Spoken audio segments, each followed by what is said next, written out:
영적 지식과 경건한 삶을 돕는 도구, 보며 듣는 재행 책방, 참된 구원의 확신, 윌리엄 거스리 지음, 그 책의 사람들 편엠, 2부, 구원에 이를 만큼 그리스도와 관계를 맺는 방법. 1. 지식을 전하기 위해 전제해야 할 몇 가지 사실. 지금부터 다룰 내용을 좀 더 잘 이해해야 하기 위해 상대적으로 무지한 사람들에게 지식을 전달하는 데 필요한 사실들을 몇 가지 전제하고 그런 다음 본론으로 들어가겠습니다.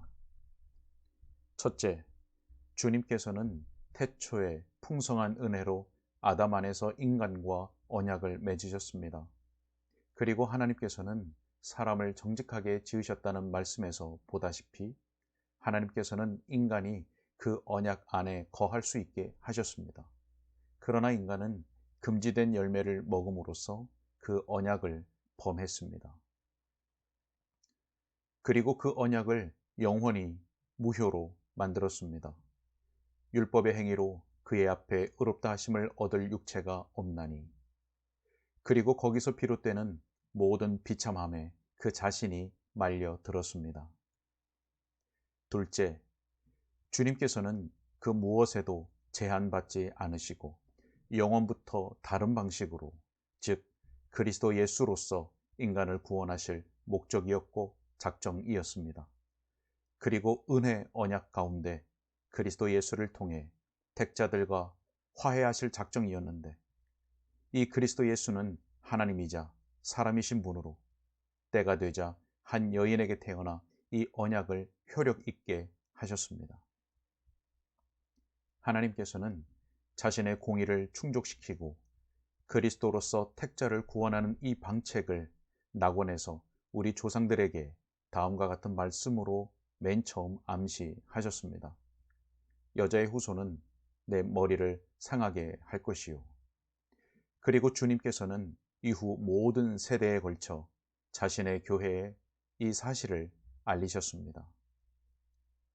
셋째, 주님께서는 당신의 규례에 순종함으로써 이 구원 방책에 만족함을 고백하고 이 방책을 묵묵히 따르며 하나님께서 복음에서 그리스도 예수를 주셨으므로 그분을 통해 구원을 찾기로 한 모든 사람과 화해하고 그들의 하나님이 되시기로 만대의 언약을 맺으셨습니다. 그래서 이스라엘 모든 백성은 하나님의 백성이라 부르며 이 하나님을 자기들의 하나님으로 인정한다고 일컫습니다. 그렇습니다. 주님께서는 그렇게 주님의 규례에 순종하는 자들, 그 사람들의 씨와 자녀에게 하나님이 되시기로 스스로 약속하셨습니다. 아브라함에게 명령되었다시피 모든 백성은 그 언약의 인침을 받도록 정해졌습니다. 이는 신약 성경에서도 마찬가지입니다. 주님께서는 자기 자신을 내어주사 그리스도 예수 안에서 우리의 하나님이 되시기로 합니다. 그리고 백성들은 그 제안에 만족한다고 고백하고 그리하여 하나님의 그 규례에 순종한다는 걸 증명하여 언약 백성으로 인정되어 수천 명씩 그분의 교회에 들어가서 다른 어떤 예비적 시험 없이 언약의 인을 받게 됩니다. 베드로가 이르되 너희가 회개하여 각각 예수 그리스도의 이름으로 세례를 받고 죄사함을 받으라. 그 말을 받은 사람들은 세례를 받음에 이날의 신도의 수가 3,000이나 더하더라.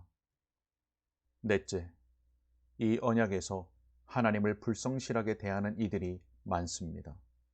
그리스도를 구주로 여긴다고 자기 마음이 그리스도로서 죄인을 구원하는 그 구원 방책에 흡족해하며 그리스도로 말미암아 자기들 안에 하나님의 형상이 회복되었다고 고백하기는 하지만 이들은 하나님께 향하는 마음에 정함이 없고 하나님과 언약을 맺고 그 언약을 인침받은 자라는 공허한 호칭에 자족합니다.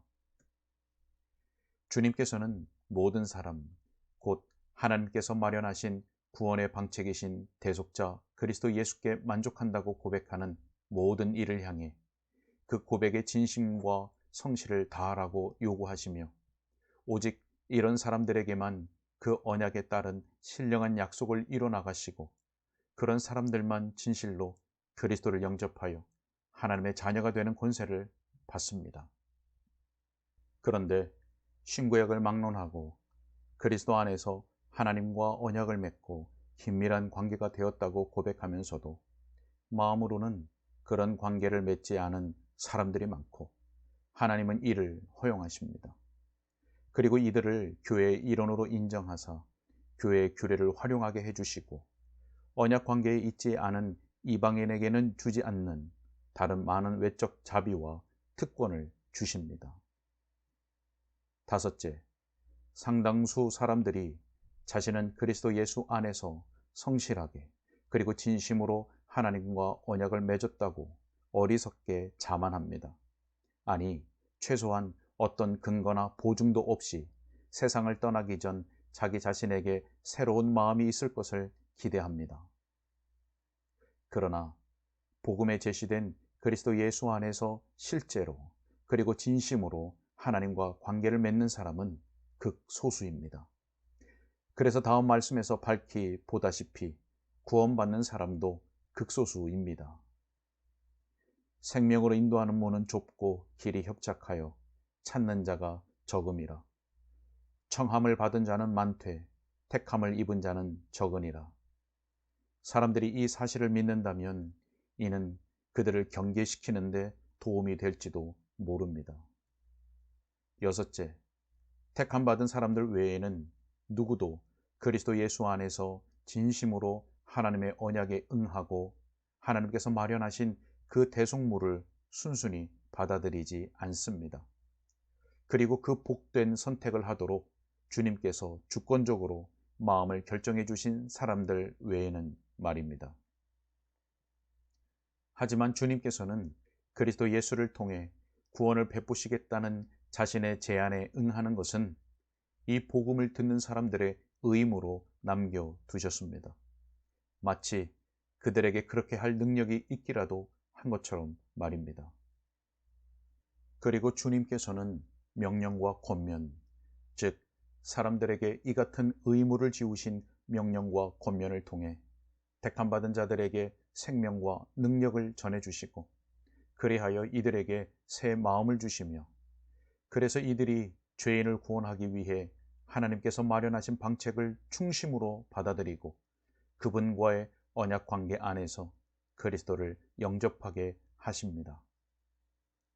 왜냐하면 사람들에게 어떤 의무를 지우사 그 의무를 이용해 주님과 사람들 사이에 어떤 행동이 동시에 일어나게 함으로써 그 목표를 이루는 게 이 명령과 초청에 담긴 주님의 뜻이기 때문입니다. 그래서 우리 입장에서는 가는 것이 하나님 편에서는 이끄시는 것이 됩니다. 하나님 편에서는 인도하시는 것이 우리 입장에서는 달리는 것이 됩니다. 우리는 다가가고 주님은 택하시고 가까이 오게 하십니다. 우리 입장에서는 믿는다 혹은 영접한다고 하지만 영접하는 자, 곧 그 이름을 믿는 자들에게는 하나님의 자녀가 되는 권세를 주셨으되 이를 주신 것은 다만 믿게 하려 하심입니다.